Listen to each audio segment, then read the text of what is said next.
We all know that most spacecrafts use rocket fuel in order to get them into orbit. Now imagine using sunlight to take over once in space. Today over at the Marshall Space Flight Center, our reporter Ken McCoy got a crash course in solar sailing. Ken, what did you learn?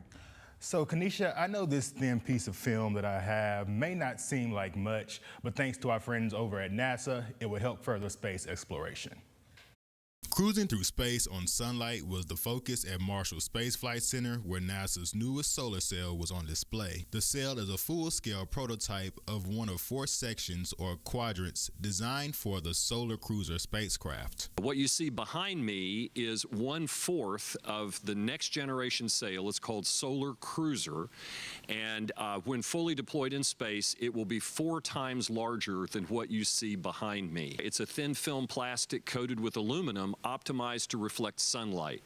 And as light reflects from the sail, it pushes on it. Solar sails use the force of light, not rocket fuel, to fly deep into space. They get a gentle, constant push from sunlight particles or photons hitting their giant reflective surfaces. Over time, solar sails can travel farther than traditional spacecrafts. And the nice thing about a solar sail is the sun's always shining, and as long as you're out in space, you get continuous low thrust.